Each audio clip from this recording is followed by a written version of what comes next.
Hey everybody, welcome to the Growing with Fishes podcast. I'm Steve, I'm Matthew. and And I'm Daryl.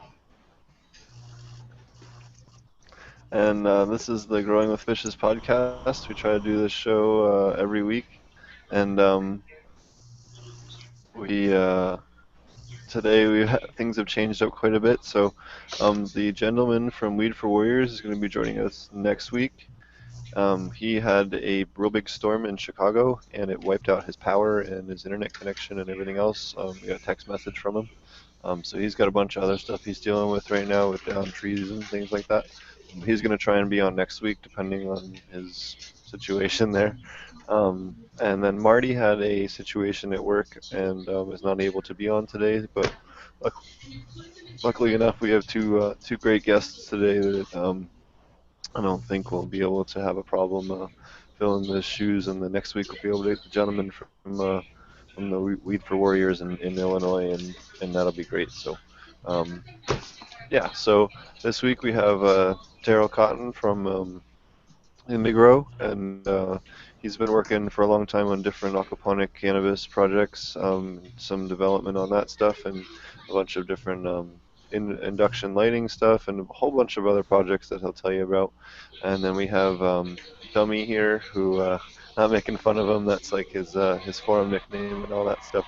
And he has some pretty different and unique methods of growing cannabis and aquaponics that are much different than anyone else I've seen, especially on YouTube or anywhere else, and some pretty nice results if you've seen the videos and things like that, and definitely been impressed. So happy to finally get him on the show. We've been trying for quite a long time. I think since episode 1 or 2, we tried to get you on the show. So happy to finally get you on. So I'm happy to be here. let's yeah. So it'll be a good show. Daryl, do you want to go ahead and tell us about what you've been doing and what you're up to with your lighting stuff, and talk about your aquaponic cannabis experience and all the rest of that? Absolutely, and thanks for having me, and greetings to everybody that can tune in tonight. Uh, my name is Daryl Cotton, and I'm the president of a company here in San Diego called Indigro. And Indigro got its start on using a Tesla coil induction lighting system with phosphors that were plant responsive. So we looked at, the long life aspects of these induction lamps and said, wouldn't it be nice not to have to do a relamp for 10 years? And that's what we got. We have a 10-year warranty on our lamps. We have a phosphor mix that's plant responsive from propagation all the way through final flower. And we sell these all over the world. They're multiple voltage. They work on 50 to 60 hertz systems. So sold them in Russia, Israel, all over Canada, the North Americas. And it's just nice having been growing with them since 2010 now. Myself and not having any relamps, it's a fundamentally different approach to plant lighting. The only other thing I would say, Shauna, can you turn that TV down? The only other thing I can say is that we're looking at ways to reduce our water consumption as well. One of the nicest things that we brought forth there is the ability to work with people like Steve and other aquaculturists that manage to introduce these technologies and these practices that at first I was highly resistant to. I'm a soils guy and very much into hydro and have been doing that for actually since the late 70s. But I found out that having worked with some very talented growers in aquaculture, not only is it great for cannabis, but it's a wide-ranging crop types that benefit from this. So now I have the energy savings with our Indigro induction lighting and the water savings and organic purity of these crops that we've managed to do, with some modifications, only because there's nutrient requirements often with cannabis, depending on the genetics, that we'll want to introduce to the plants without necessarily getting it involved to the fish. So we have dual zone methods of feeding these plants that are pretty basic, and methods that we kind of dreamed up because we're engineers. Our background is electrical, mechanical engineering, and having worked with Indigro, the electronics, the controls, the processors, and so on, that's pretty much CAD style work. Work that we'll do, and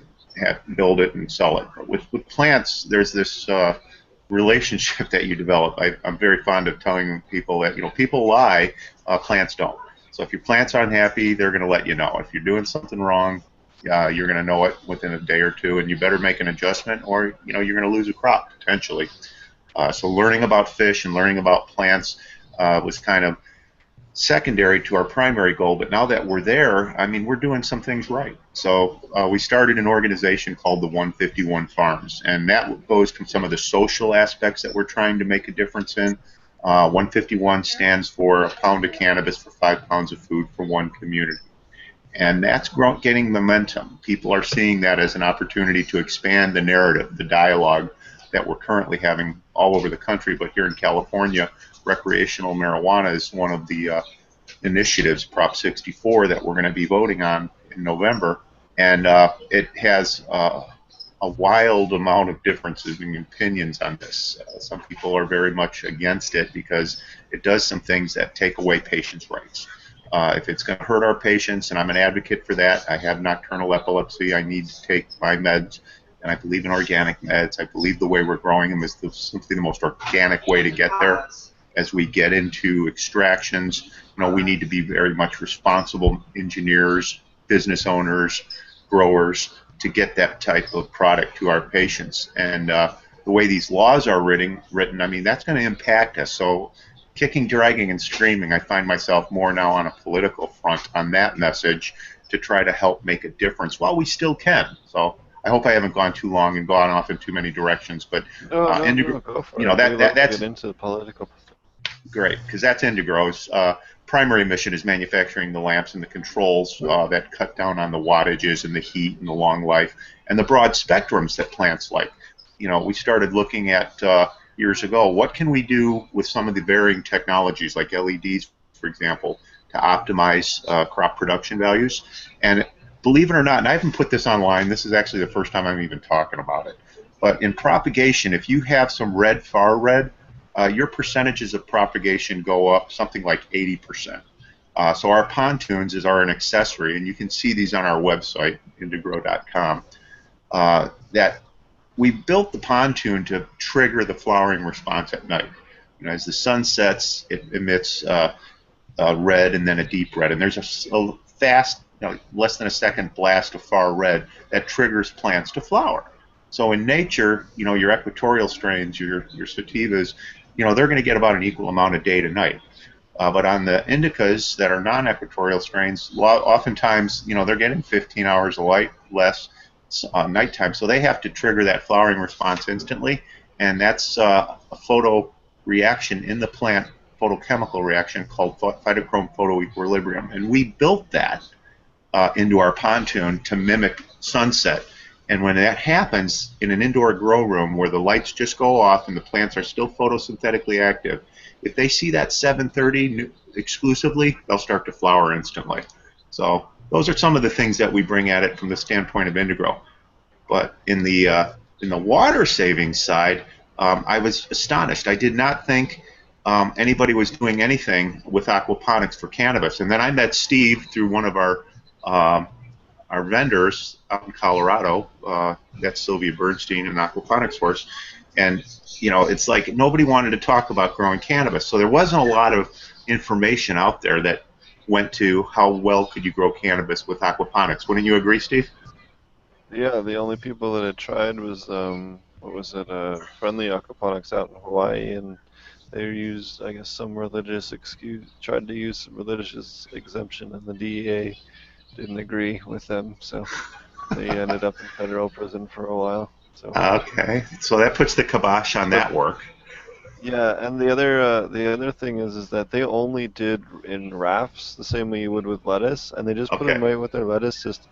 They weren't trying to cater the nutrients in for more heavy feeding plants, and they didn't aim it at dial it in for cannabis. They just kind of put it in with the rest of the plants in their system, and it was like, okay, this just didn't work out, because well, of course it didn't work out because you're trying to feed it a lettuce profile which is way too low compared to what a cannabis plant needs. A cannabis plant's going to use 8 to 10 times as much nutrients per week as a lettuce. It just is a much bigger plant, it's a woodier plant, it grows faster, yada yada yada. It's a bigger plant for one. So Well, I build lights for like Pentair Aquatic Ecosystems. They're a $9 billion a year company. And when I first mentioned to them, our lights are built for them under private label. When I first mentioned to them that I was interested in pursuing cannabis, were they interested? And that was about 3 years ago. They said no. Now they are. And they look at it from the standpoint of what genetics would work on a strictly aquaponic, nutrient-rich fish water. And there are some genetics that do fairly well with that. Matter of fact, the Harlequin tsunami I was growing outdid my hydro grows. And I've done these 151 farms in a lot of areas. They're in urban gardens. So I think most of our listeners are familiar with the term community-supported agriculture, CSA. Our twist on that, it's cannabis-supported agriculture. So if you put these systems in, one, they go in pretty quick. They're soilless. You can have them on asphalt and concrete. You can repurpose inner city properties and buildings. But if you have to move and have to redevelop it, it takes a fraction of the time to take it all down. And assuming that you've got your crops out, it's not a big financial hit. So I thought of it as a way of empowering some of these more economically depressed areas. And that's why I reached out to activists. And I said, listen, if you guys don't get involved with something like a 151 concept or model right now, you're going to be left out. It's going to be R.J. Reynolds, Philip Morris, Monsanto, and you're going to be excluded from growing. And people thought I was nuts. Well, look at what happened in Arizona under Prop 215. Look what's happened under AUMA in California as they want to go recreational. If you're in a 30-mile radius of a dispensary, you can't grow.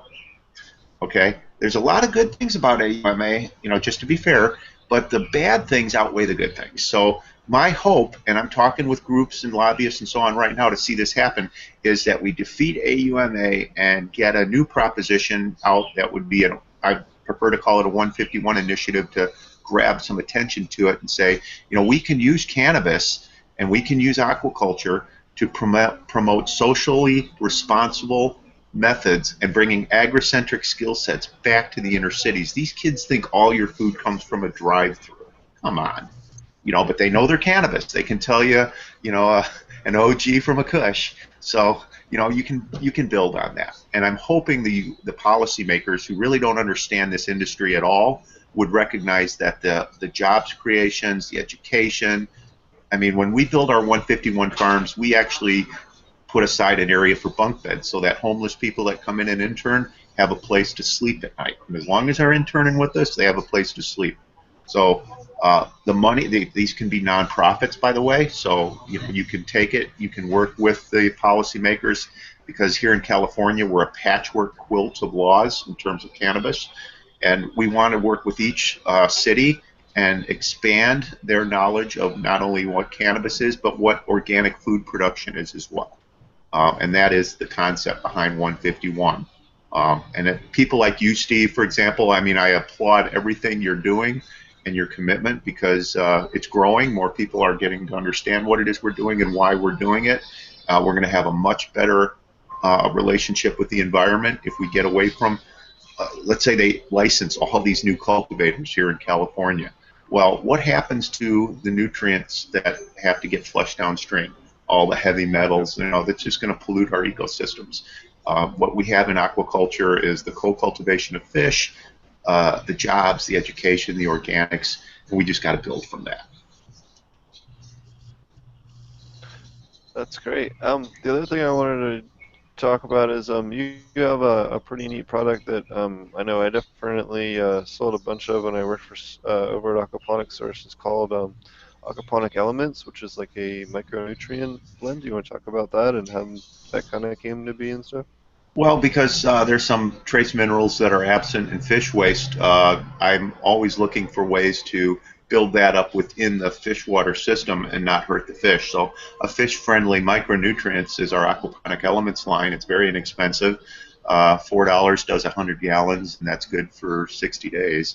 But what we're getting out of that is fish-friendly micronutrients, DTPA, chelated iron. There's no crystal silicon quartz in it, the sharp molecules that would damage the gills and your pumps and so on. So I'm not really a nutrient guy at all. I mean, I look at those that are working for me that are master growers to help me vet that. But you know, I'm really good with the plants and the fish, so I intuitively can see what works and what doesn't. And then I rely on the professionals such as Steve, for example, a wealth of information to define what is best for that environment. But what I did stumble upon, a couple things I think your listeners might find interesting is, you know, when we clone, there's a maybe 75% success rate, and that's with AeroCloners and the CloneX gels and so on.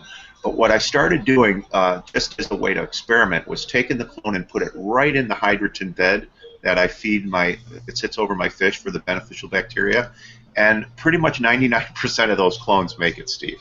Without media or anything, they go straight in the hydrogen. And I used to do that with tomatoes, you know, and I thought, okay, well, let me just try it with cannabis. And because, you know, I really didn't know enough to know it wouldn't work, I thought, trying it, what can it hurt? And so far, it's blown everybody's mind, and that's the way we continue to clone. After about 3 or 4 days of that, I call it hardened. You know, you don't have a wispy kind of gooey bottom of stalk. So I take that hardened, quote-unquote, plant into my aero panels. And now the aero panels is a whole new way of looking at growing. They're vertical. They're about 4 foot wide by 6.5 foot tall. There's 165 plants per panel. So I have, in a 50 square foot area currently, 975 plants. It's nuts. And that's just tied into the fish water and moving between the fish water, the aero panel, and back to the fish. So it's recirculating, it's organic to the plants, and I'm really looking at high CBD strains, like the ACDC, for example. I want to take those into flower. Yeah. And why? We'll have a live resin extraction process that increases bioavailability, can build up production, and most growers, you know, really don't want to grow an ACDC. It's not a huge yielder. So by using these little 1-inch plugs in these 165 count panels, it'll start to make economic sense, and it'll be better for the patients, because you can be assured nothing you put on that plant could harm the fish. So those fish are the canary in the coal mine. If they're happy and eating and mating and active, then you know, that's the grounds for a well-established system, and that's our canary in the coal mine, if you will. I would ask anybody that wants to know more about this stuff, because most of this isn't even on our Indigrow site. It doesn't relate to Indigrow. Just go to 151 Farms on Facebook, and you can see we keep up the journals and the grows and everything there too. Wonderful, that's awesome. Thank you.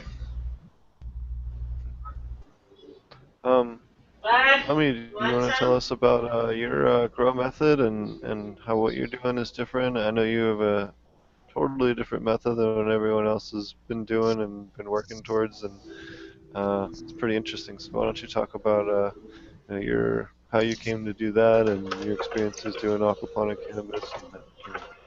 Well, in my case, you're to blame. Watched one of your videos. I don't know, it was a couple years ago anyway, of how you said it was viable for to grow Ponics. And what the hell, I'll try. I actually started with trying to build a display for a retail store, or a retail store that I own, and it worked out. I did a test run, and it really pulled through. So anyway, my system is a little different. I watched a video of a company, some type of health center up in northern Washington, and they were using something that looked like culvert tubes, and that's where I got my idea from. I just looked for anything that looked like that, which was a culvert tube, and so that's basically where I got the idea from. And when I built it, I ended up welding with silicone, 5-gallon buckets to the top in the side of a culvert, and then spray heads from the top. The method that I use is low pressure, which a lot of people don't like that method. I think it works fine for me, and it's enough water passing through it where the springs up that well. And when they do, I have multiple spray heads, so I usually go in a few times a day and check it. It's a little more work than conventional RO, I guess, but I like it. It fits my lifestyle. Um, the system is a growing system. It started off smaller. It started off, like I said, as a display for the store, and I ran it multi-floors, and it just became more and more of a pain in the ass to clean. So now I'm using a concrete tank in the basement, which is where my garden is, and IBC totes for filters, which again are upgraded slowly over time. They used to be trash cans. Um, yeah, I mean, it works good for me. My whole system is about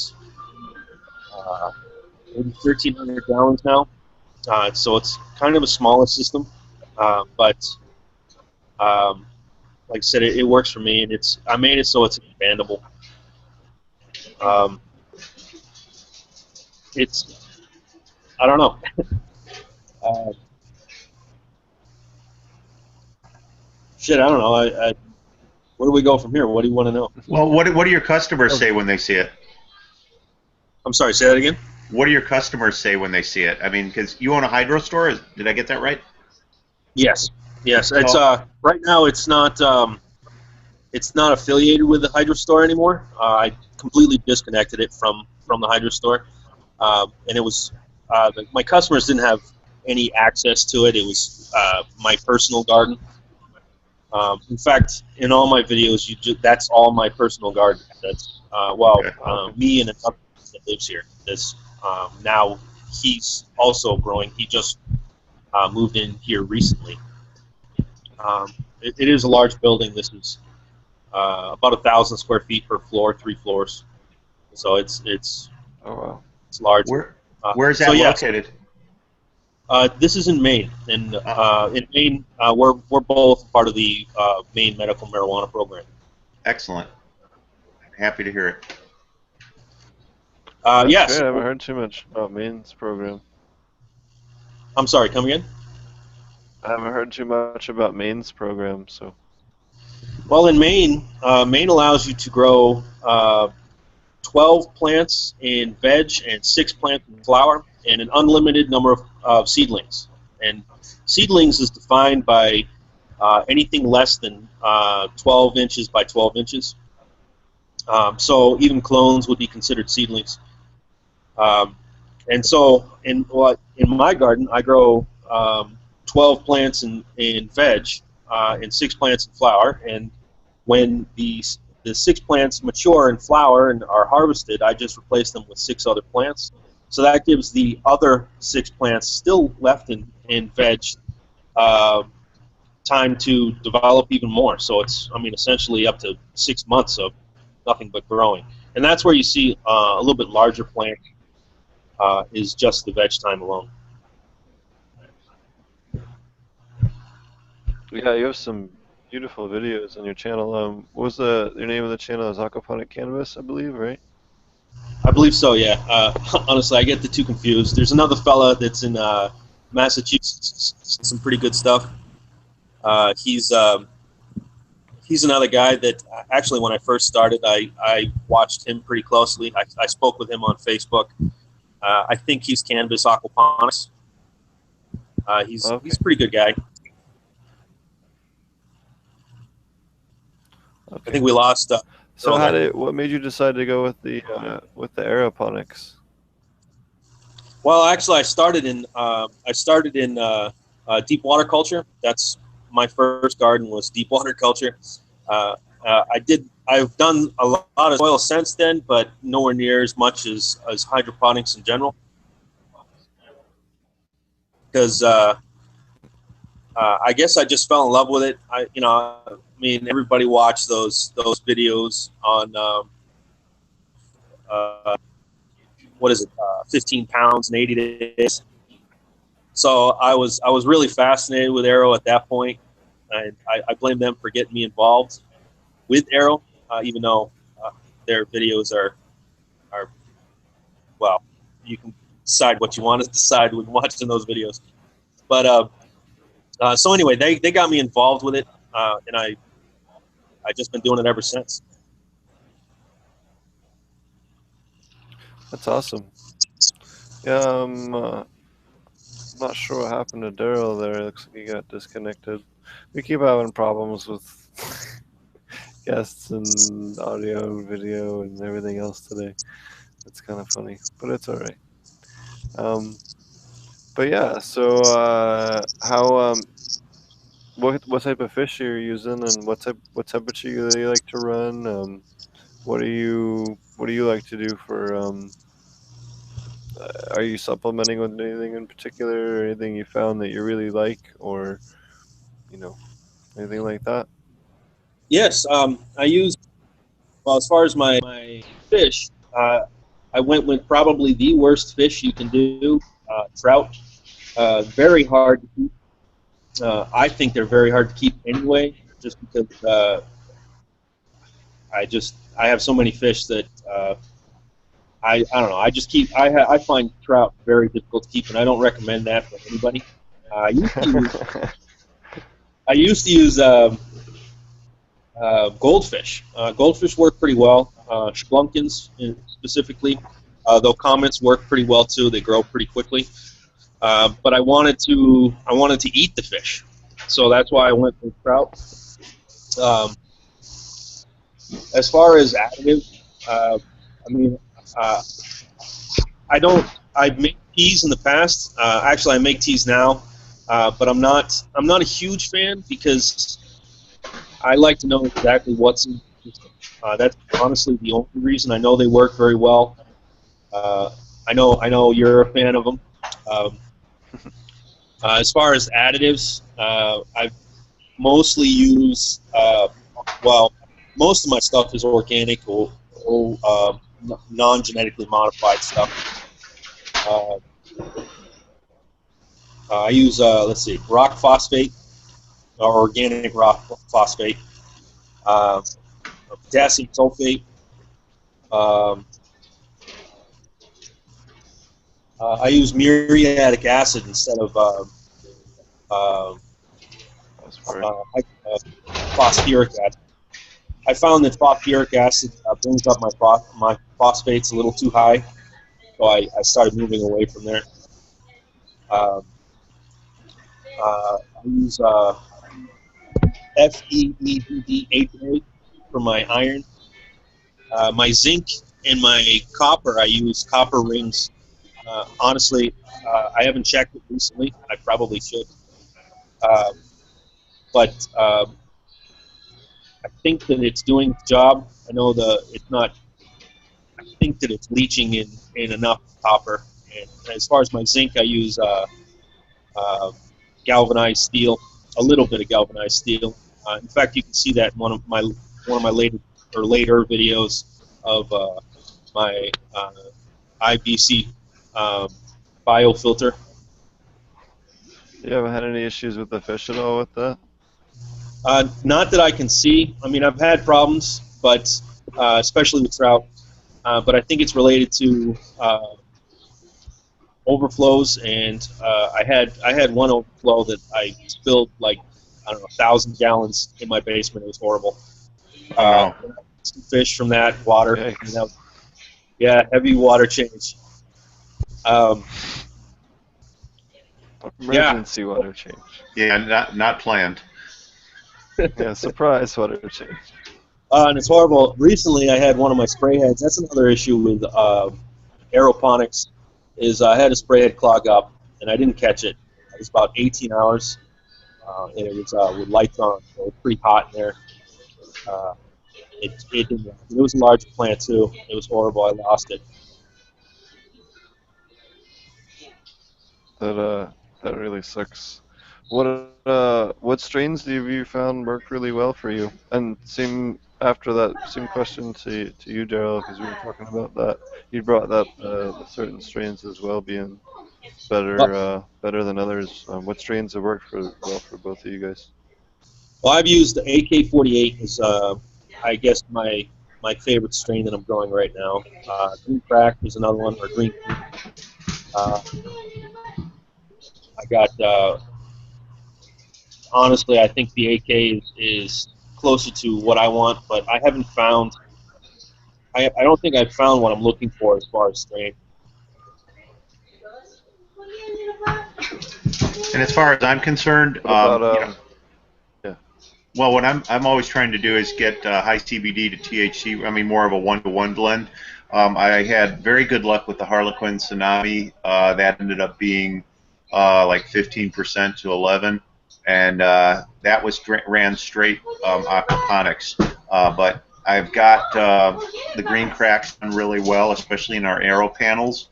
After I hardened them, like I explained earlier, and I put them in the aero panel, within 2 days, that plant is literally I'm seeing roots at like day 7 or 8, and then after that, they're kind of bending up and heading to the light, and strictly aquaponics. Because the aero panels, I'm not introducing any micronutrients. It's straight fish waste.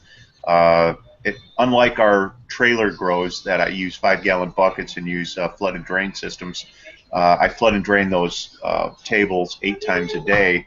And I do that only to keep the beneficial bacteria alive in each bucket. We have mycorrhiza, we have worms, and so on. So there's these little ecosystems in each 5-gallon bucket. But that being said, I mean, I can relate to the sprayer head issue in my aeroponics.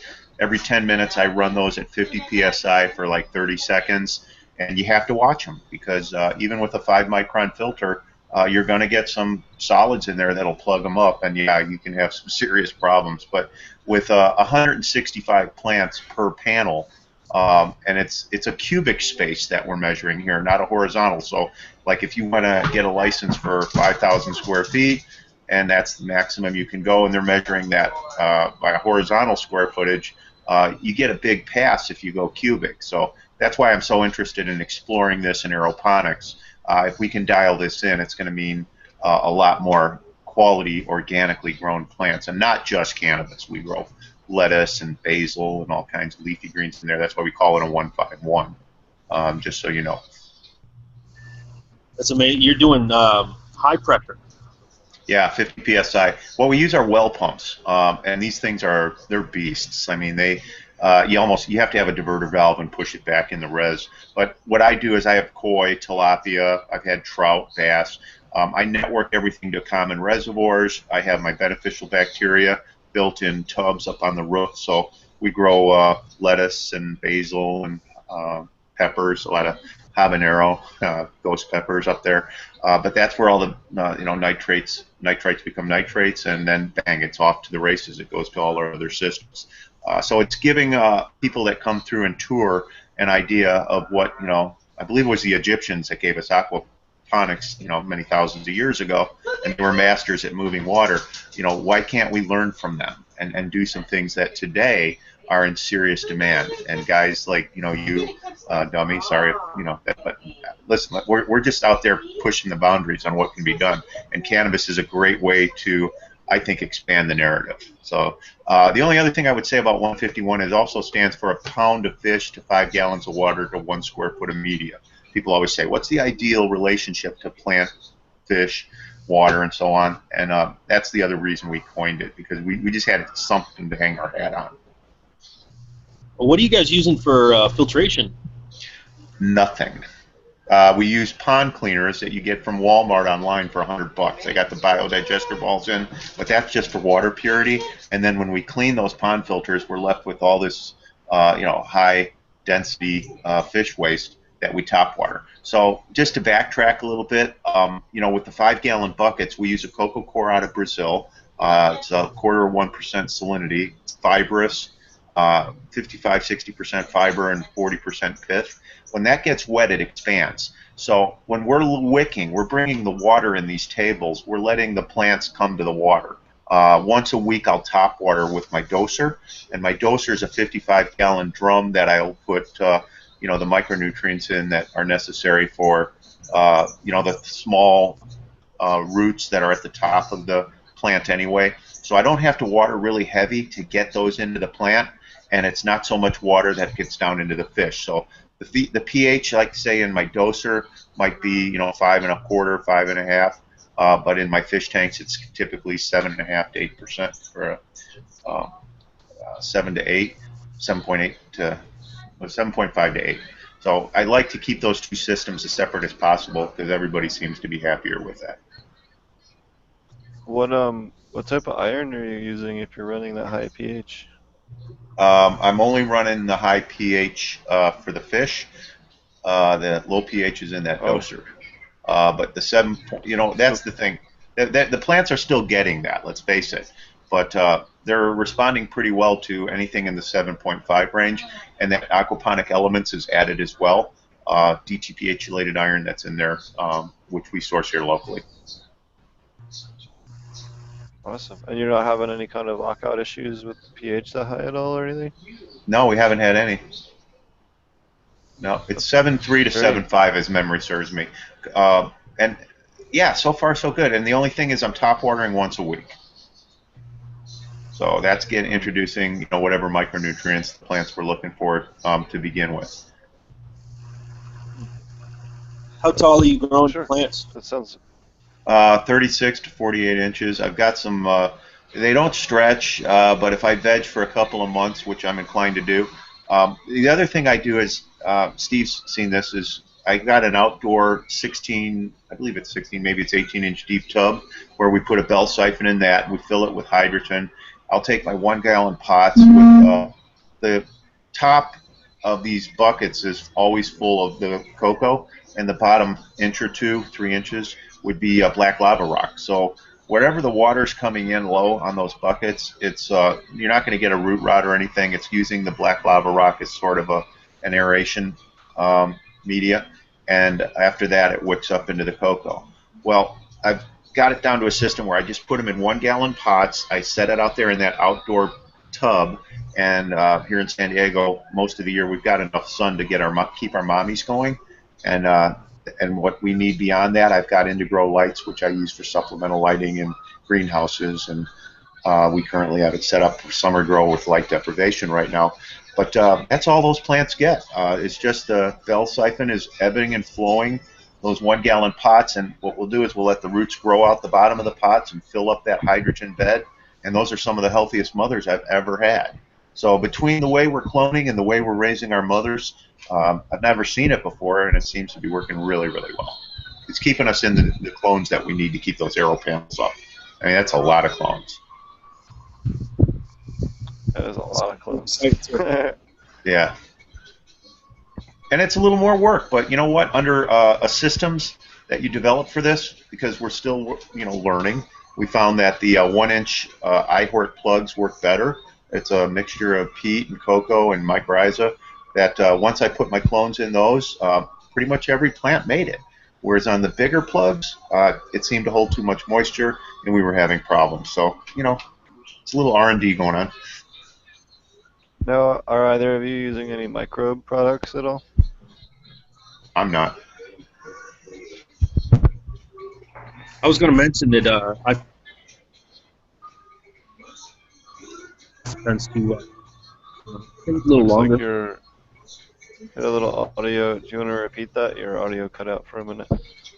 Oh, I'm sorry. I was going to say I found that hydroponic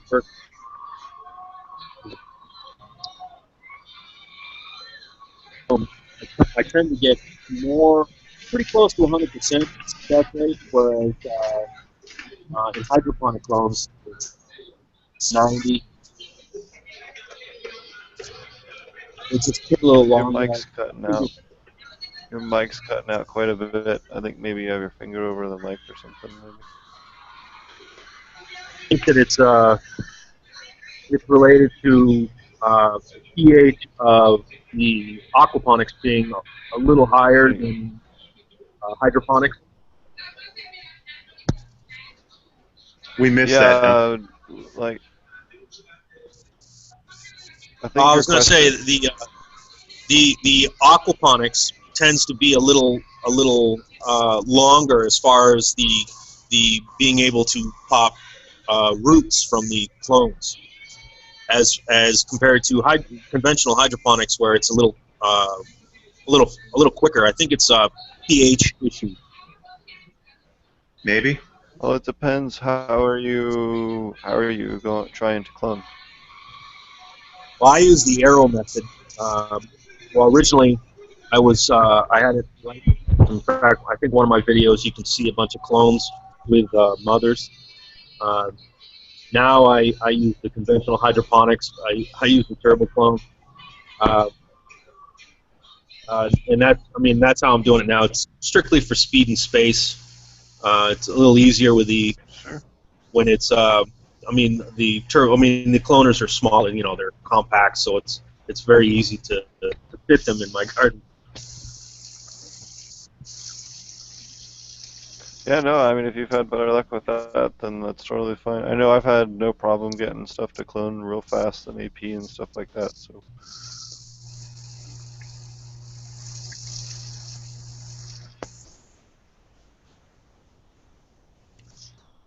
that's definitely been you know, not a huge issue, but it's good, interesting to hear that from you.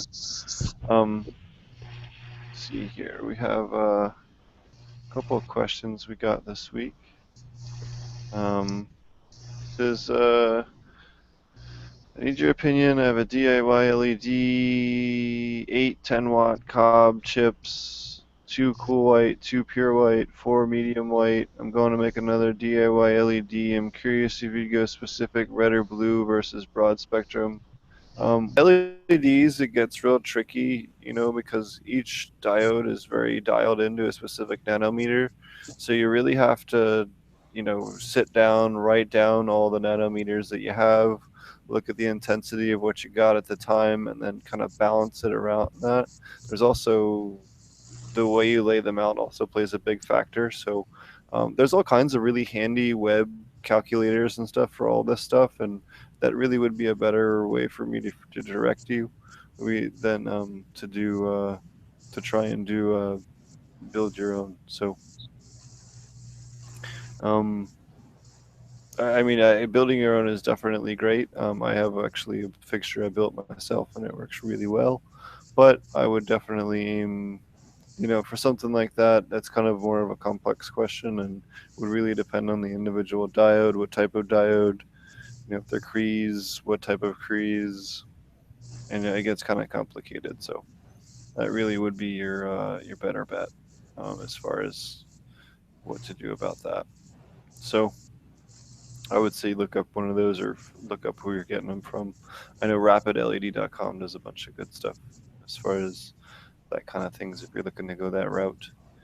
The next question is when would you choose? Then would you choose a 505 red light strip? Those work really well. Or actually, I have no idea if that works well, but I do know that the Indigo has those really cool red light pontoons that work very well. I haven't actually dealt much with the add-on ones aside from the ones that they have because I had access to a bunch of them, but they do work well. I would not go with the 3-watt chips. I would go with the 5-watt chips whenever possible. Also, there's the 800-watt cob chips. I haven't grown with those, so I've always done individual 5-watt diodes with all the lights I built. Is it cost effective to try the UV spectrum? Yes, but I don't know as far as the layout. Again, use one of the websites that has a real good calculator for all that stuff, and it'll help you a lot more than L2. That's a very, very technical question regarding that stuff. Should I just do CFL grow light? No, you should not just do CFL grow light. It just depends what your budget is. For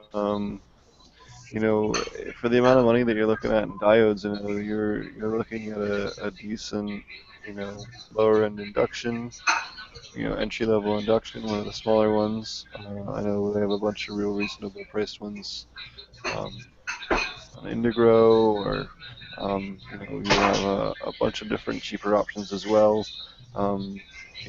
For the price that you're looking at for investing in something like this is going to be better off. Just for the amount of, unless you're super, super techy and already doing a ton of soldering and a bunch of other stuff on a regular basis, I wouldn't recommend it to begin with, unless you're really, really savvy with all that. It gets a little bit tricky if you don't dial in your milliamps and your amperages right and your voltages right. You can fry everything and you just blew up a whole bunch of money and it gets tricky. I don't know. I built a bunch for saltwater aquariums and stuff, and I I don't do it anymore. It's easier and less headache for me just to buy fixtures. So that would be my advice on that one.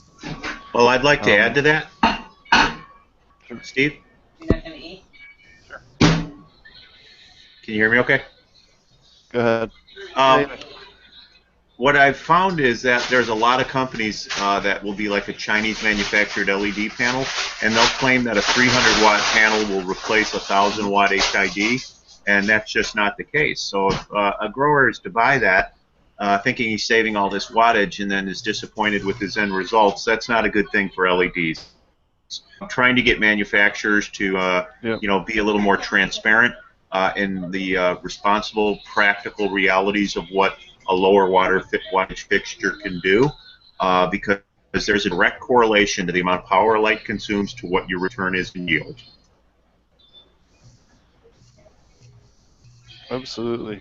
I would say the only advantage I've found with those is that if you do happen to burn out one diode, it's nice to be able to pop one or two off, but it gets a pain in the butt because you gotta then solder the thing back in line and then glue it on after because you can't do it with it on the heat sink, or you can weld it to the heat sink and ground the whole thing, and it gets really tricky unless you're used to dealing with a bunch of soldering and all that kind of crap. So Which is unless that's something that that's you're really up your alley, I would push you away from it. exactly, I could agree, and that's why I look at what Tesla gave us over 100 years ago, and we're able to do a very broad spectrum for a lot less power. But will it replace a 1,000 watt DE No, absolutely not.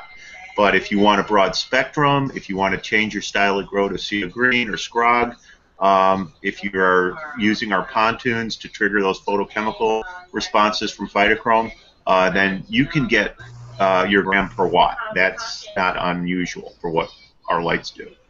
Eating better? Yeah, that's great. Yeah, no, we had one of the indigo induction lights in the showroom. That was what I did all my monster pepper display plants under, and a whole bunch of other great stuff. I had a chance to take one home and use So it you for my bedroom for a bit, and that really kicked ass. So apparently. They really do. really liked it. But I didn't get a chance to use it in the flower room. I had another light I was testing out for that at the time. But I had really liked it when I did And we're use it. trying to keep it affordable too. I mean, you can buy a really high-end LED panel, and it'll run $10 a watt. Or $5 anyway. I mean, these get really expensive, so the economics of it doesn't make sense. Yep. And if anyone's curious about his induction lights, it's indigrow.com, INDA hyphen GRO.com. He's got some stuff on there about Tesla, a little history stuff. He's got his different lights on there. He's got some pictures of different things, grapes, and a bunch of other different things on there. The proof is in the pudding. When I get a chance to check it out. If you're looking to learn more about induction Okay, lights, darling. they aren't Okay, talking love lights. you. Well, I guess Especially we'll for see aquaponic you systems, they are great for just, Okay. peppers, tomatoes, Okay, general, darling. I'll just talk your to you later. general garden stuff, man. They are killer. And they're not just for growing cannabis. So, And they're think great about for it. everything else. And you don't have to replace the bulbs. Yeah, 10 years under warranty Yep. for a lamp. I mean, that's hard to beat. So we don't have a very close relationship with most hydro stores because they like to sell lights where there's relamp opportunities. And as a business, I don't blame you. But as a grower, I really like having a stable spectrum, grow after grow after grow, enough wattage to do the job from a vegetative through flowering response. But I'm seeing some of the narrower spectrums, like the HPSs, for example. Plants did not evolve under narrow spectrum. So if I want a broad phenotype expression, I've got to get to a broad spectrum. So what do we got companies like Gavita doing? They're issuing plasma lights. So for every other maybe 2 DEs to 1 plasma, you can get the broad spectrum. I'm a fan of broad spectrum, but man, that plasma is expensive. What we do with phosphors is effortless. It really does a broad spectrum effortlessly, and from there we play with the diodes to trigger specific photochemical responses. That's really great.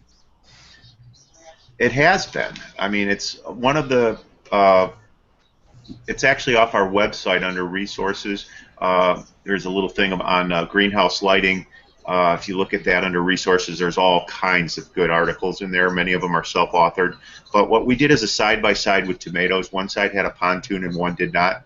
When the plants see darkness, they're still photosynthetically active. It takes them a couple hours to relax and to begin to flower.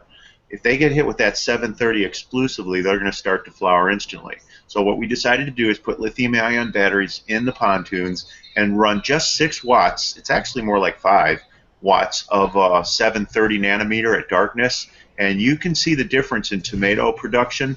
The one side with the pontoon did something like 90 tomatoes compared to like 49 tomatoes on the non-pontoon side. So the benefits are truly in just what the plant needs to see at a specific time. And phytochrome is an antenna pigment that it's convertible. It goes between far red and red. And it's one of the reasons that we designed the pontoon, so that we could meet that photochemical requirement, which no other single technology does as well as an LED, to be honest with you. It's perfect for that application. Mm-hmm. That's great. Thank you. I have a question for you, Dummy. What do you do for an algae eater or any kind of things like that? Are you strictly trout? Or you have anything else in with your trout, catfish, or anything else? I use brook trout and rainbow trout. That's it. Nothing else. Okay, that's awesome. What temperature are you on your system? Well, I try to get it as low as I can. Trout generally are cold water fish. Recently, it's pretty warm here, so it's been in the low 70s, which is really high for trout, and I think that's a reason why some of the problems that I've been having. I'm currently in the market That can for definitely be. yeah. Well, I'm currently in the market for a chiller. I'm pretty far north in Maine, and I don't travel very much, so beyond ordering a new one. It's not. I'm trying to get a used one essentially to go with my system. Sure. You can definitely look into, depending on how big of a system you're looking to do and if it's permanent, you can also do like buried coils. Have you ever done that for cooling? We did that we done that in the greenhouse here in Colorado. I did. I've done a DIY version of refrigerator. I think you can actually see that in one of my videos too. I ended up burning out my refrigerator, or actually it was an upright freezer, I think is what it was, but it just burnt out. So I haven't done any burying yet, but that actually sounds like a decent idea. How about geothermal? Yeah. Yeah, that's what I was thinking. Is what you could do is go out and get a gas coil like you would for gas. What do they call it? PEX line, the metal stuff with the yellow plastic on the outside. Take the metal yellow plastic off of it, and go out, dig down, below frost line, 6 feet, whatever, and then put that down in the ground with a line that goes over into the house. Make sure it's insulated though when it comes up, and then run glycol through that, like the RV line for potable to keep stuff from breaking and for flushing lines, the potable antifreeze. It's just plant-based glycol. Yeah. Or you can get the plant-based glycol for making tinctures. That works really well as well. And then run that as a heat exchanger, and then that'll at least wick the heat off. And in Maine, I gotta imagine the ground's got to be 55, 57, 54, something like that underground. So. Well, I'm new to the state too, so I don't know actually. I know it's very very humid and very hot here, and I want to move more north. The only problem with that is the next property over is Canada. Uh-huh. Okay. So you're running out of north. That's fine. Just go to Quebec. Quebec's not bad, man. I used to party, and there's all kinds of wonderful people and women and festivals and everything else you could ever want in Montreal and Quebec. So Well, I went up to Canada gets when cold. I first moved here, and they ended up searching my car, and they found, They like to do that. yeah, they found residue in my trash can. Of all places, they checked my trash, and it was literally, I don't know if it was grass clippings or shake or what. They gave you crap for that? It's anything I would smoke. I'll put it that way. But they found it, and they held me, arrested me, or threatened to arrest me. Yeah, it was horrible. This was New Brunswick, which is the Canada closest to me. I mean, it's literally right behind my Okay. house. And yeah, they held me for, and I'm a diabetic, so they held me for about 6 hours. They gave me a packet of sugar. So ever since that time, I haven't been back to Canada. Man, that's funny. So on that note, once upon a time, allegedly, I was going to Canada with an ex-girlfriend of mine, and she happened to have like a baggie that had some joints in it, and it was just like long enough to have joints in it, and it had, a little bit of the joints had fallen out the bottom, and just enough to tell it was a weed bag. You know what I mean? So she decided she would just hide it real quick at the end when we got to the border, not thinking of it until we got there. And so they do the random search in the thing because they look like a hippie, whatever. So, as I had dreads at the time as well. And they take us aside over to the border, and they start searching through the car. They find it, and this lady in French goes, "This is a baggie of weed. Get up against the wall," in French. And so we get up against the wall, put our hands on the thing we were supposed to, and they come over, pat us down for weapons, and then they have us sit on a bench right there in front of them. And then they're going through the car, and they sit that on top of the hood, and they go through the whole car. They find like candy, all kinds of video games, like all kinds of just like totally like stupid crap that just like had nothing to do with drugs or anything else. No guns, no weed, no weapons, none of that. So, except for the little baggie. So they finally go through all of it, and there was maybe just enough to fill like a one hitter. Maybe like a bat is like the most that there was in this bag, just enough that you could ID what was in it. So, they take all done. They put all of our crap back in the car because in the U.S. they leave it all on the sidewalk. In Canada they at least try to pile it all back in when they're done searching your car. They're more polite up there when they search you. Um, and they'll never forget this. The Canadian lady takes the bag, comes over, and she goes, "Now, sir, make sure you smoke all of this before you come back in the States because they get really mad on that side of the border." Man, if I ever like shit a brick, man, I was laughing and I didn't know what to do, but I was thankful that we didn't get in more trouble. Wow. But I'll never forget that. We had another interesting, since we're on the topic of border stuff, same border crossing, which was going up to Montreal. We hit the border once, and my engine started smoking right when I hit the border. So they're like, "This guy's smuggling shit in his engine. Like, we got this guy easy."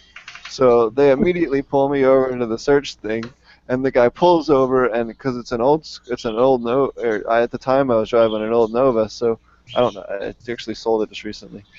Pulled the front of the Nova open, in the front of the hood. The hood release lifted it up and immediately got splashed with hot burning oil. Here I got cracked in my hot pressure oil switch, and the car was like urinating hot oil. So the guy starts screaming and screaming, like blood curdling scream, because there's like 200-300 degree hot oil all over this poor cop that just border agent, right? So he starts screaming, ripping off his clothes. All the other border guards hear border agent screaming bloody murder. All these dudes come out like guns drawn, like ready to like shoot the crap out of us. I'm standing there just like, what? I didn't do nothing. I didn't do nothing. Like, just don't, please don't kill me. Like, so they took us, detained us until they figured out what was going on, and then once they did that, they called a tow truck, and I apologized to the guy that got burned bad, but I didn't do nothing to the poor guy.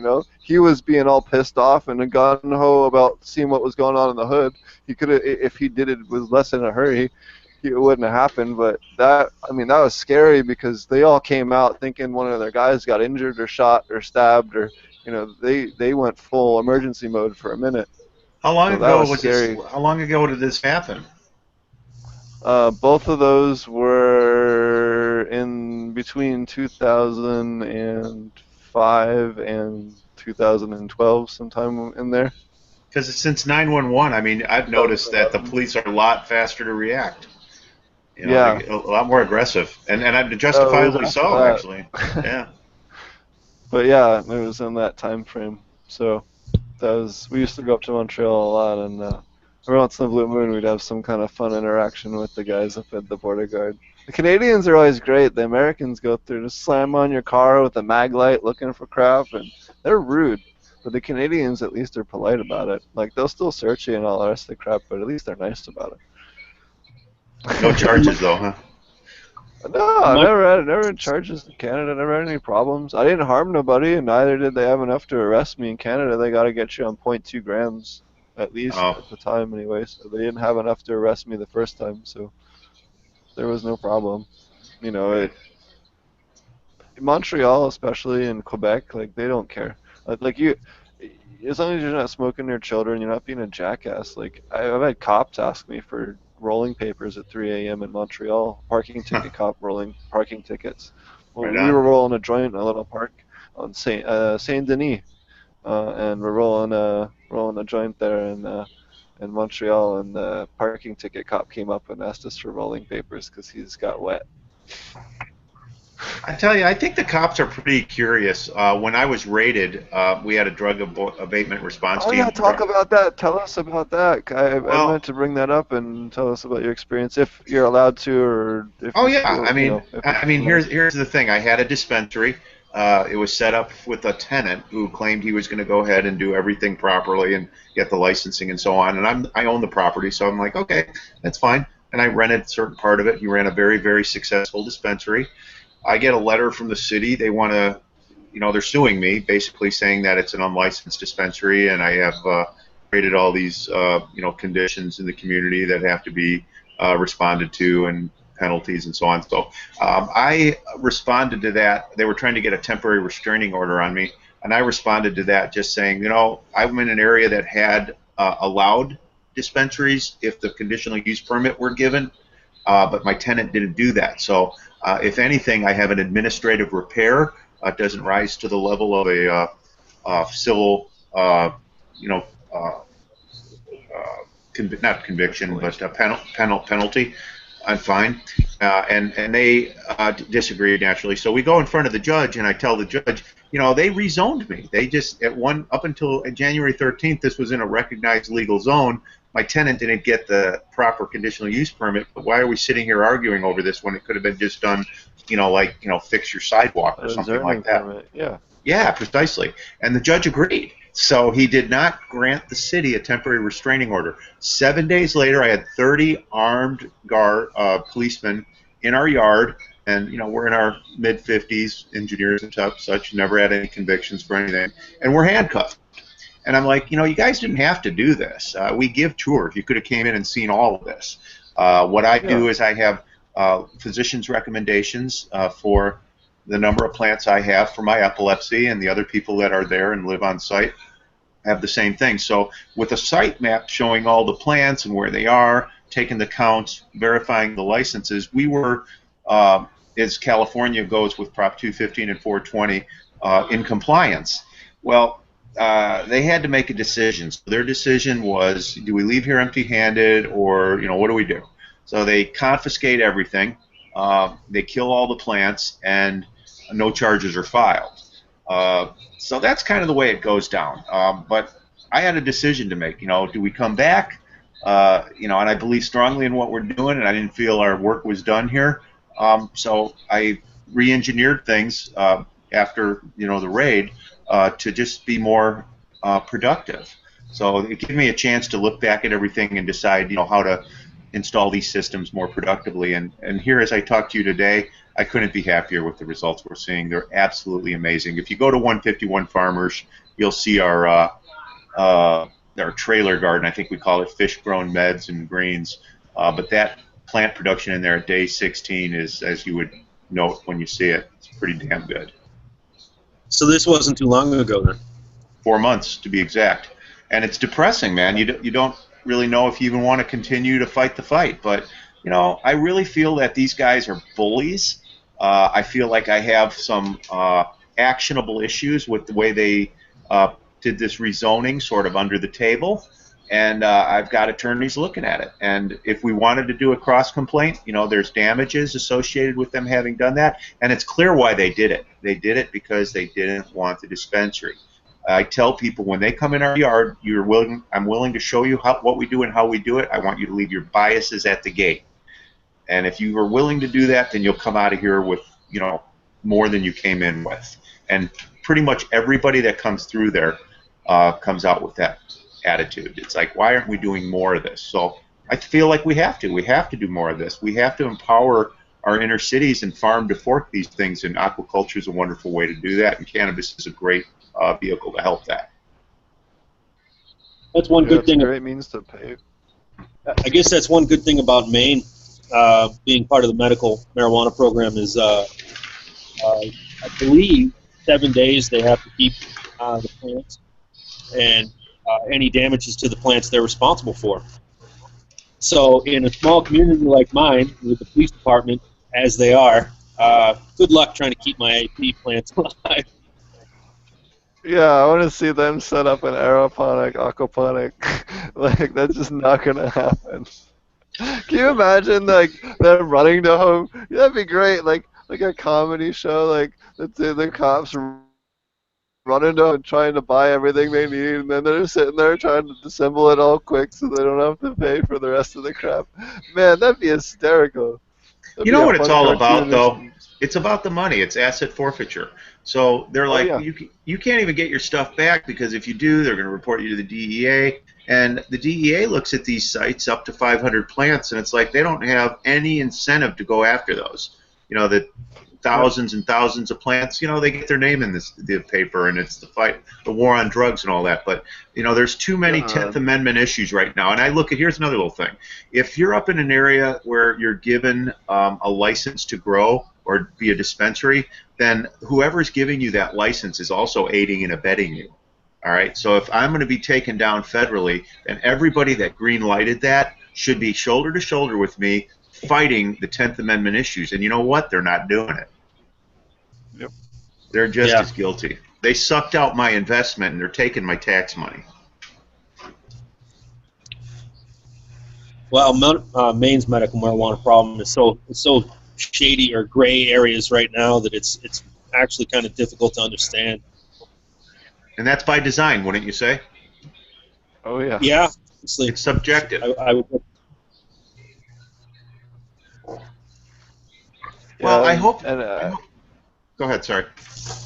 The biggest issue, aside from the asset forfeiture, which they need to do something about that federally, because, I mean, you have some states, like, I know Utah's real bad. What is it?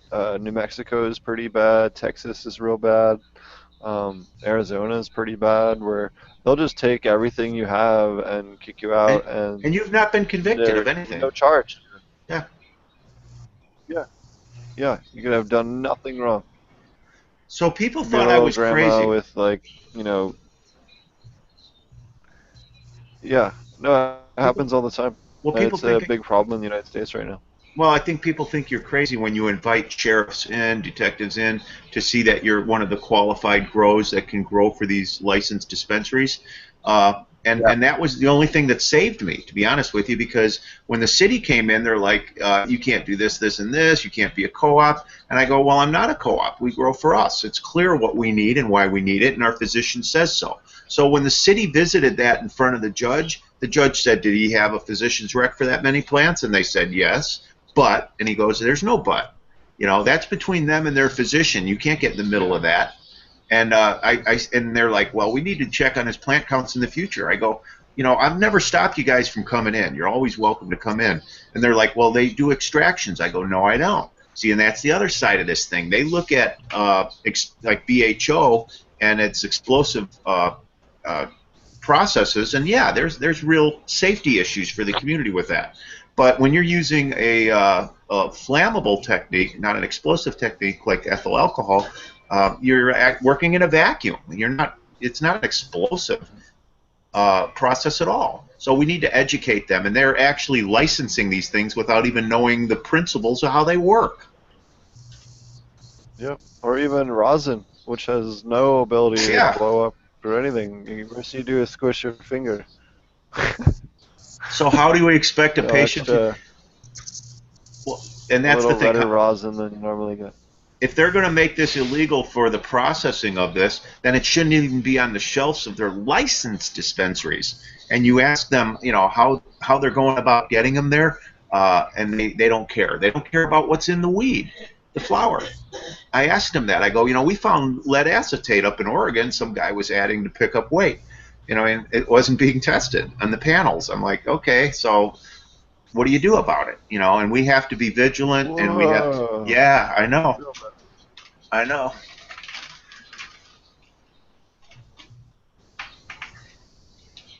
That's crazy. That's the worst I think I've heard so far. Yeah. Anyone loading their plants. That's nuts. Well, there's not proper flushes, and then when you make a concentrate, you know, your 50x whatever might be in that plant. So that's another reason I'm a big advocate for aquaculture, because we're not putting things into those plants that would harm the fish. So foliar sprays, insecticides, fungicides, pesticides. And when I tell people what a 151 farm is, it's more like a boutique. You know, it's like more a vineyard or a brewery where people come in and they see, you know, from seed all the way to final flower of what it took to get you there. And then when I look at the processed foods, what we have, you know, the highest incidence in these inner cities of Alzheimer's and diabetes and high blood pressure can be directly attributed to processed foods. So you can't treat conditions without treating the whole. And that's the quality of food they should be eating too. So how do you guys, or do you flush with your aquaponic cannabis, or how do you guys handle that? No, about the last 2 weeks we'll run agave or molasses or something as a way to pick up, you know, some sweetening. But no, there's no flushing. We really can't do it. How about you, Dummy? Are you flushing? Not at all. I actually don't believe in flushing anyway. I think that it's, well, I just don't believe in it.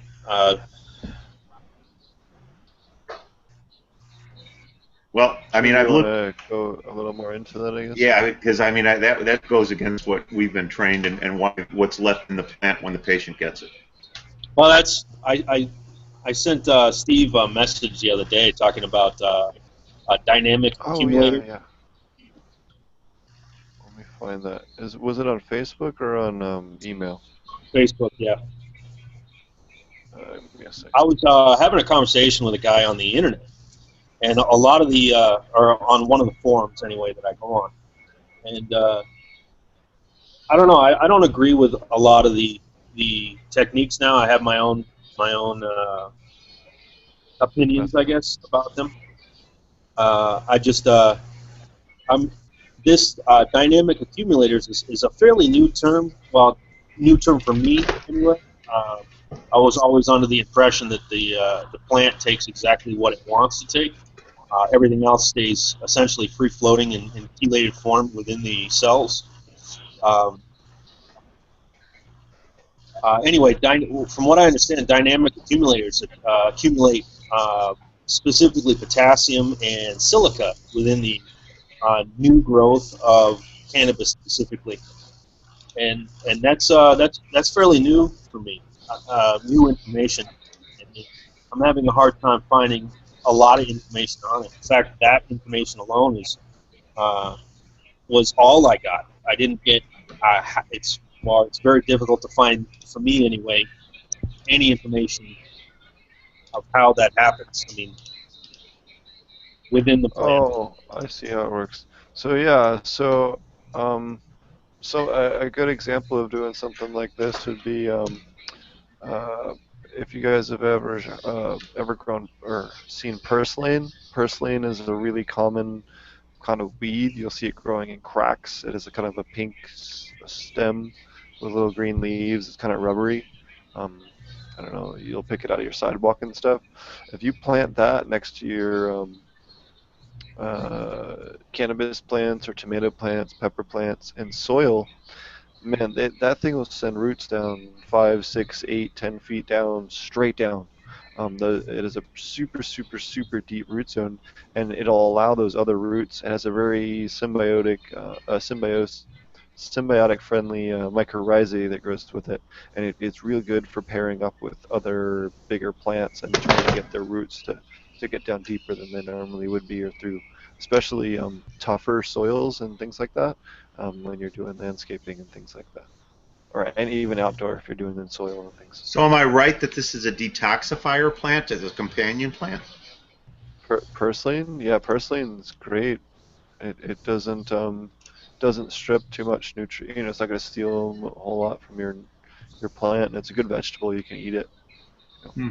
They do it in Jamaica. They use it as a ground cover to keep the other crap away, and the insects like to eat it over the cannabis. So it's a good companion plant.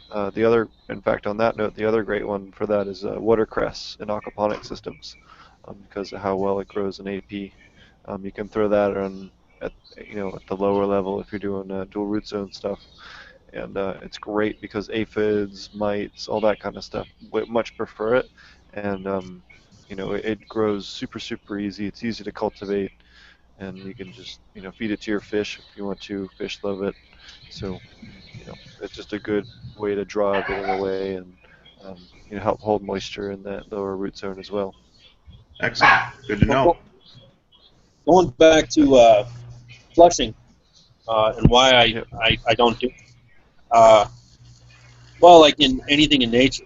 Well, okay. Let's as far as the cell structure of the plant, there's from my understanding, two types of cells that deal with withholding well, sugars, nutrients, whatever, inside the plant. One is the source cell within the leaf itself, and working by osmosis, it pushing through the phloem uh, comes up to what's called a sink cell, which only tends to be in the new growth of the plant, or accumulates in the new growth.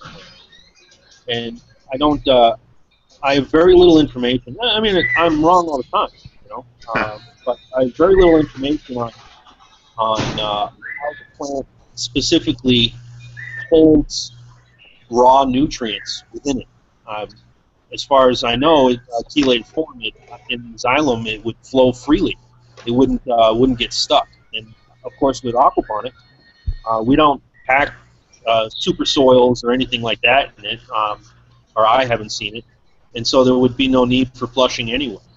No. Yeah, in aquaponics especially, you're running much lower nutrient levels. You're just maintaining them, so that they're not bouncing around. They're just, you know, level. The Works chemical much better. responses within the plant is what gets me. And and again, it's probably just me, but I fail to see how flushing would affect the plant at all. If it's in the plant, it's in the plant. How does it get rid of it? You know what I mean? I don't see how flushing would help. So the biggest thing that flushing does is that, at least for, I guess if you're doing dual root zone or soil, or I guess to a lesser extent hydro, is Yep. that you're allowing there's it takes a certain amount of time for the plants to go from the root system up to the top of the plant and then be converted. And some of those, while they're in transit and all that, like you're saying, are still free floating, but they don't taste super great when they're dry and Yeah. left over and you smoke them and all that. So that's why using things like microbe feeders like agave, honey, molasses, even unbleached sugar in the raw, grape juice, pineapple juice, all of those are really they're free sugars, and you're not putting sugar into the plant and sweetening it. What you're doing is you're creating basically a super orgy or population explosion of microbes because they feed on those sugars, they burn through that, then they switch to their secondary food. It's kind of like if you have the option of eating ice cream and steak or eating like, vegetarian salad and vegetarian something else, you're going to eat the ice cream and the steak, you know what I mean? So it's a higher energy source. So they're going to burn through the sugar first, and then you have this huge population of all these microbes that they can convert all the soil, the nutrients and everything, flow through them, and basically strip them away, make sure they get burned through so that the plant isn't, left with these huge accumulated amounts. Right. It just helps them process it more at the end. So, I mean, you hit Do on you want to something add too. more to that? Well, the parts per million side, can I talk to you guys about that? Because in my veg state with just straight fish water, I'm running like 550 parts per million. When I flip into flower, I start pushing it up to 7, and I progressively get higher. And that's where the top watering helps. But as a flush goes, I'll cease doing that for the last 2 weeks and flip over to an agave or a molasses. I wasn't really sure chemically until you just mentioned it how that was working. But so you're saying that the plant's not necessarily intaking that; it's a microbic a process. Yep. And am I Basically, you're good? just causing a huge microbial explosion with the free carbons.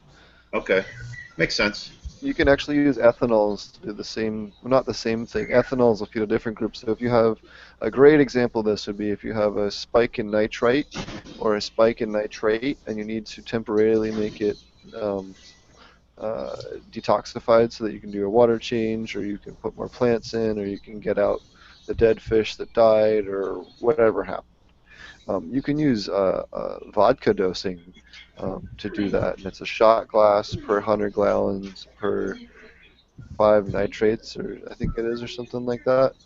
There's really, really good tables for all this stuff for both aquaculture and for reef tanks. In reef tanks, they regularly use vodka dosing to get rid of that last 5 or 10 nitrates, parts per million nitrates, and convert that into a different non-toxic form of nitrogen. I forget what the bacteria converts it to. It's an acetobacter or something or other that it feeds. This If is memory relative. serves me right. What's that? This is relative to fish keeping too. Is this something that I can promote as Yeah. getting rid of nitrates in a regular fish tank? Yeah, for lowering nitrates, it can be used a little bit. Yeah, Ethanol. ethanols. Yeah, but there's all different. Look up reef tank vodka dosing if you're looking to learn more. But there's all kinds of tables on how much to dose and what strength of alcohol and all that stuff that people have done on really large fresh and saltwater systems. People use it for planted aquariums as well as like the last minute thing. That's The awesome. other product I would suggest to people if they have a huge nitrogen spike, and this will cause some temporary problems for your system, but after 2 or 3 weeks you'll be back to normal. There's a product called Prime by Seachem, and it's a dechlorinator and a nitrogen binder.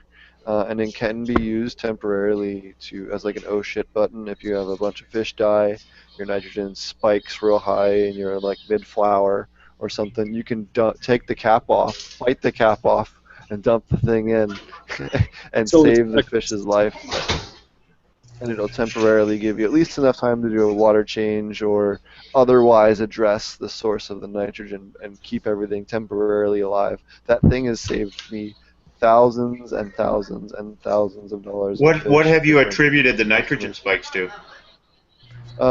Different things, people's pumps going down, a dead fish clogging a drain, any number of temperature fluctuation killing off the nitrogen bacteria and the fish surviving, all different types of things.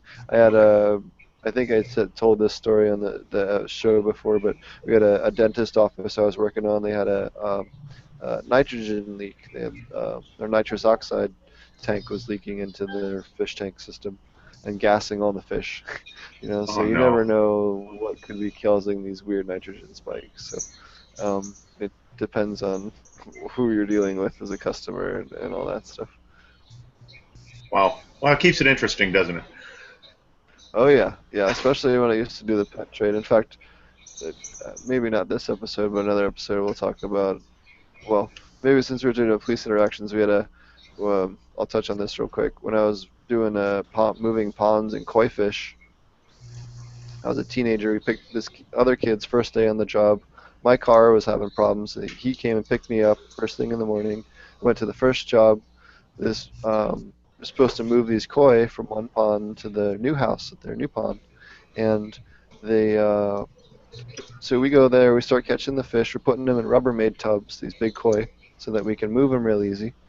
And all of a sudden, I hear, "Drop the net and put your hands up." And I turn around, and there's like 6 cops with their pistols drawn, pointed right at me. And I'm standing there with a net, and I'm like, "What do I do? Beat you with the fish? Put your gun down." I freaked out, got super mad. Here, what had happened was the kid next door called the police thinking that we were stealing the koi and watched something on TV a couple days earlier and saw how expensive koi were. And he thought he was being awesome preventing like neighborhood thing because it was the summertime and no one else was around. He called the cops on us, so the police got robbery in progress. Oh. Not, suspicious activity around a pond or something, something that would have been reasonable. They just got robbery in progress. So they came around and arrested us, threw us in the car, and it took about 2 hours for them to contact the homeowner and the owner of our company that I was working for to verify everything and all that stuff. But poor kid just quit right on the spot. It was pretty funny. And then we had another time where we had a customer of ours commit suicide, and the police thought it might have been a murder, and we were the only other people that had keys to the house.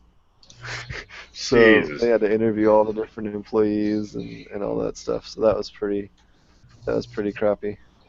But you never know what you'll deal with working with fish and aquariums and Can I make a aquaponics. point here? I mean, when people talk to me about these systems, I try to talk them out of aquaponics. You know, I'll do like a presentation somewhere, and I'm really fond of asking the audience. The first question is, I need a show of hands. How many of you people actually grow? And you'd be surprised how many people raise their hands. So if they're going to get into this and they see it as this great economic, engine for what they want to do, great. But start with hydro. You know, start with something that doesn't involve fish and then graduate to fish. What do you think? Is that Yeah. sensible? No, I mean it can be. Aquaponics can definitely. It just depends on what scale you're going with too. If you're just doing a small home grow, it can definitely be a little bit more of a challenge to start off with.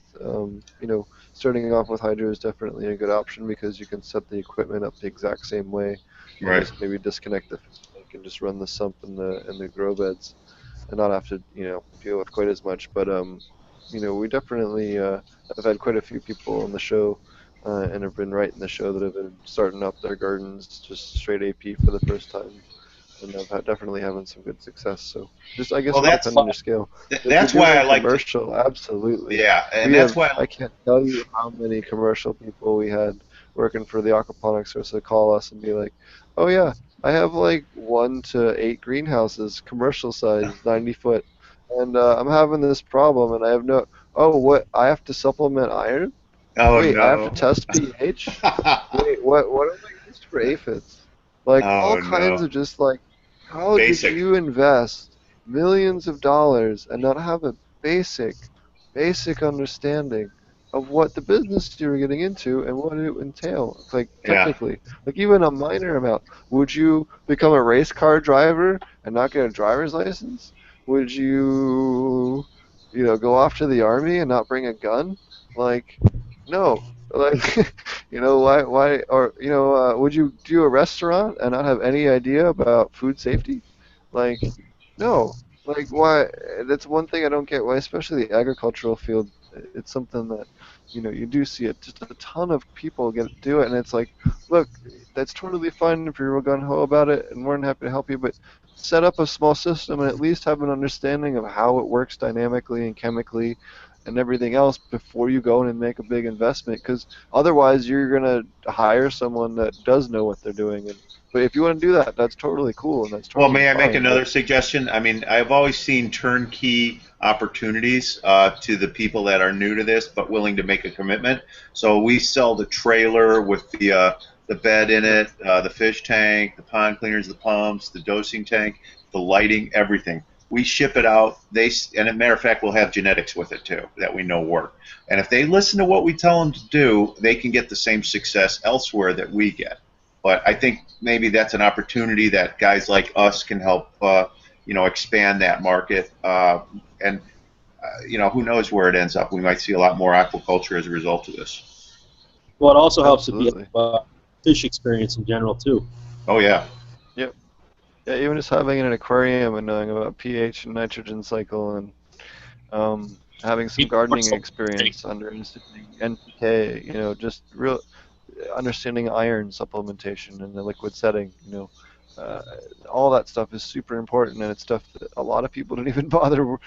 I, I could over a dozen people that I can think of in my couple of years there called and were just like, "Hey, I have a commercial system and no idea how to run it," and it was just like, "How did you get to that point?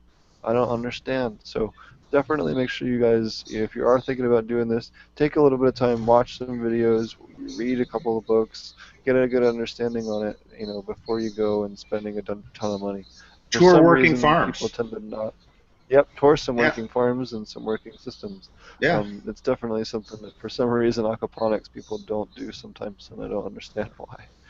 And then they're upset. Yep, and then they understand when it doesn't work, and it's like, Yeah. well, yeah.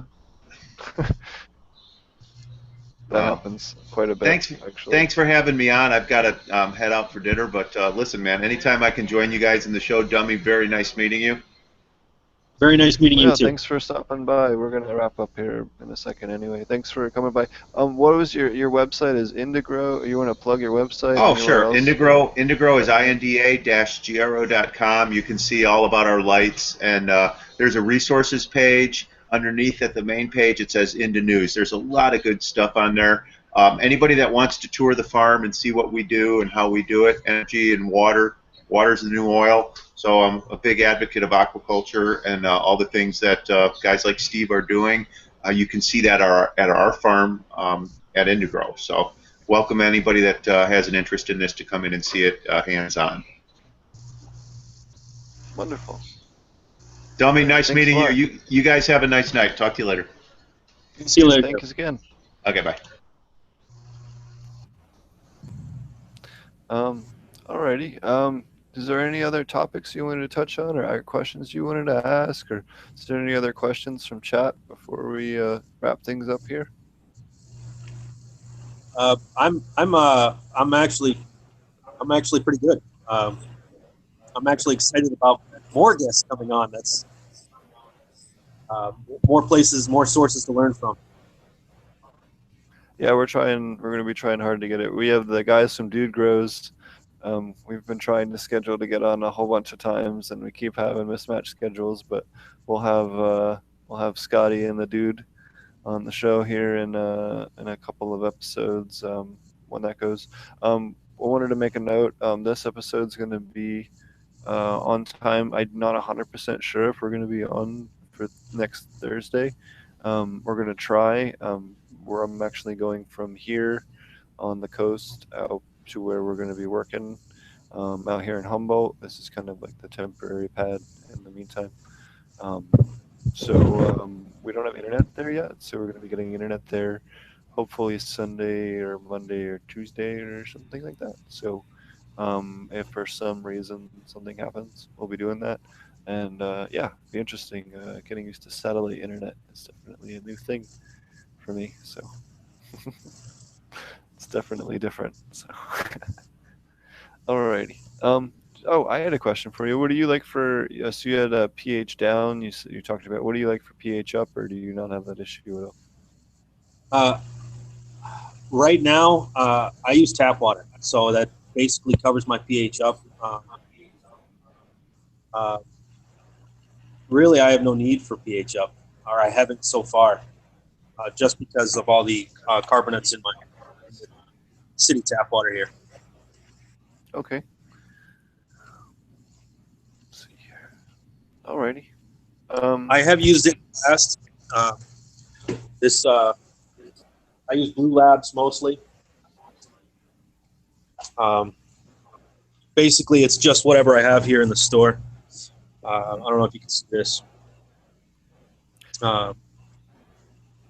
It's a potassium product. I'm not particularly fond of any potassium products because I find that organic fish feed from the aquaponic source, and they supply all the potassium I need in my system. Huh. So you're getting enough potassium. Have you measured the ppms at all on that, or? I have. They're a little high, even right now. Huh. Honestly, Interesting. without my notes, I couldn't tell you. I know they're high. But if you ever have me back on, I'll be a little more prepared for any No type worries. of questions. It was a little What are sudden. your since you own the hydro store, what do you like about for silica? What do you like for silica supplementation, and what are you doing for that in your system? I didn't use it for the longest time. I think the first time I used it, it was raw, and I the more I learn, even more recently about being a dynamic accumulator, I don't like to use it at all. More Interesting. recently, I've used um, worm castings, teeth, and I find that it's enough. It's I don't know. To me, anyway, anything that can lead to taste, I don't like to add any more than I absolutely have to. Huh. That's interesting. You find it has a effect on taste.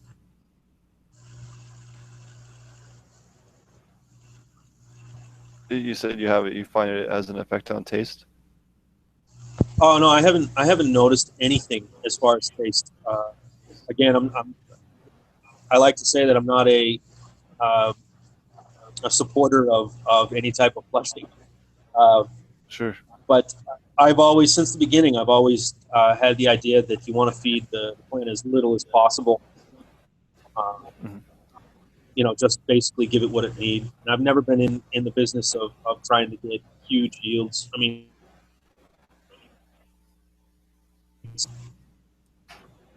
Cut out there for a second. Huge yields was the last thing I heard. oh, I'm I don't need huge yields as I only have. I mean, 6 plants is what I'm growing, and or at least in flower, and that's plenty for what I need the next harvest. Alrighty. Do you have any other, I guess, trends or anything else you've noticed working at the hydro store, or anything, new innovations or products, or anything else you think might be interesting to bring up to the community that you've seen recently, or anything like that?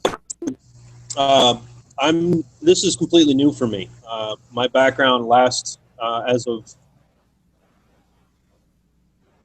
used to work for UPS, Mhm. and I had no direction of life.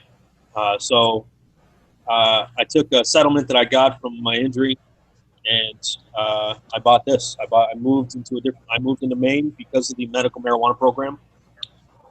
I came from New Hampshire, so I was right next door.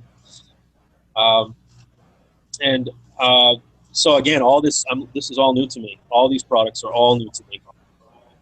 I was a simple 3-part nutrient type of guy in hydro, and Mhm. I'm learning as.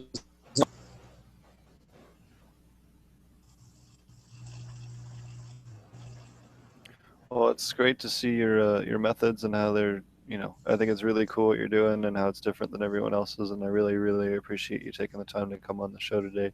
I know we've been trying for quite a while, and I do appreciate you coming on, and we'll get you back on again in the future. Well, I do appreciate it. What's the name of your shop so people up in Maine can come check you out, and how can people find you? I put a link to your YouTube in the comments for both Daryl's site and for your YouTube channel. If people have questions, if you want to send me a link to your store, I'll put a link in there too if you'd like.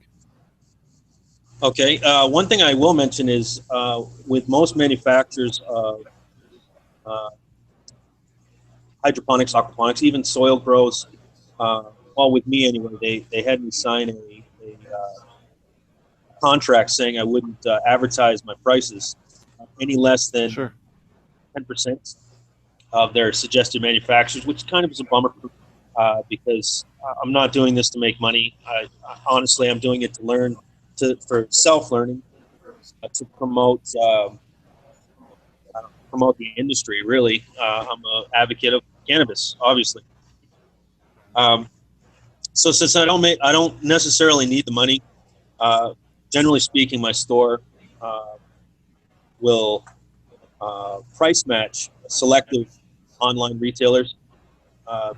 Is where I get it anyway. So that kind of goes around the advertising aspects. I mean, basically, you can Google my prices. Whatever the cheapest you can find is what I am in that moment. So that includes Mm-hmm. sales prices. That's awesome. And what's the name of your shop and where can people find it? That sounds great. It's in Van Buren, Maine, and it's called Van Buren Hydroponics. It's probably the furthest northeast town in the United States. So I wasn't kidding about being neighbors with Canada. So you would say that your shop is the farthest northernmost hydroponic store in the lower 48. That is correct. Awesome. You should definitely use that for your advertising and stuff. All right, man. I Well, that's appreciate awesome, man. Thanks for joining us. Your YouTube channel is hold on, I saved it in here. Cannabis Aquaponics on YouTube, and you guys can also find them if you go to the preferred page, the favorited friends or partners page or whatever it is in the front of my YouTube. You can find my website on potentponics.com. You can email me at potentponics if you have a question, and potentponics on Twitter. And thanks for listening, and shout out to dudegrows.com for hosting us over there, and Key to Life for giving us stuff to give out on a regular basis. And I think that's about it, unless you got anything else, boss. I'm good, man. Awesome. Well, thanks everybody for listening, and we'll see you guys again next week. Take care. Bye-bye. Have a good night.